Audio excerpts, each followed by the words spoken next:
Anima Christi, sanctifica me, corpus Christi salva me.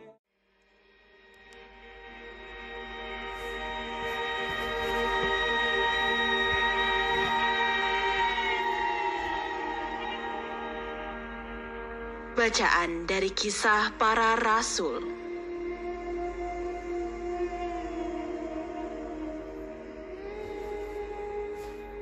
Waktu Filipus di Samaria, berkatalah seorang malaikat Tuhan kepadanya, "Bangunlah dan berangkatlah ke sebelah selatan, menyusur jalan yang turun dari Yerusalem ke Gaza."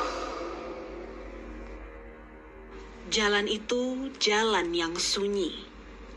Lalu berangkatlah Filipus. Adalah seorang Etiopia, seorang sida-sida, pembesar dan kepala perbendaharaan Sri Kandake, Ratu Negeri Etiopia, yang pergi ke Yerusalem untuk beribadah. Sekarang orang itu sedang dalam perjalanan pulang. Ia duduk dalam keretanya sambil membaca kitab Nabi Yesaya. Lalu kata Roh kepada Filipus, "Pergilah ke situ dan dekatilah kereta itu." Filipus segera mendekat dan mendengar sida-sida itu sedang membaca kitab Nabi Yesaya. Kata Filipus, "Mengertikah Tuan apa yang Tuan baca itu?" Jawabnya, "Bagaimanakah aku dapat mengerti kalau tidak ada yang membimbing aku?" Lalu ia meminta Filipus naik dan duduk di sampingnya.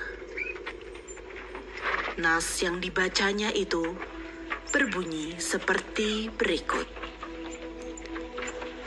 Seperti seekor domba, ia dibawa ke pembantaian. Dan seperti anak domba yang keluh di depan orang yang menggunting bulunya, demikianlah ia tidak membuka mulutnya. Dalam kehinaannya, berlangsunglah hukumannya. Siapakah yang akan menceritakan asal-usulnya? Sebab nyawanya diambil dari bumi. Maka kata sida-sida itu kepada Filipus, "Aku bertanya kepadamu, tentang siapakah Nabi berkata demikian? Tentang dirinya sendiri atau tentang orang lain?" Maka mulailah Filipus berbicara, dan bertolak dari nas itu, ia memberitakan Injil Yesus kepadanya. Mereka melanjutkan perjalanan dan tiba di suatu tempat yang ada air. Lalu kata sida-sida itu, "Lihat, di situ ada air. Apakah halangannya jika aku dibaptis?"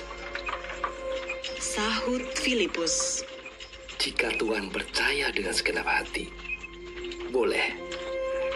Jawabnya, "Aku percaya bahwa Yesus Kristus adalah Anak Allah." Lalu orang Etiopia itu menyuruh menghentikan kereta, dan keduanya turun ke dalam air, baik Filipus maupun sida-sida itu, dan Filipus membaptis dia.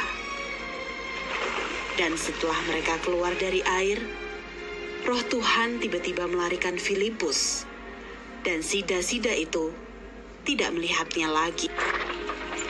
Ia meneruskan perjalanannya dengan sukacita. Tetapi ternyata Filipus ada di Asdod. Ia menjelajah daerah itu dan memberitakan Injil di semua kota, sampai ia tiba di Kaisarea. Demikianlah sabda Tuhan.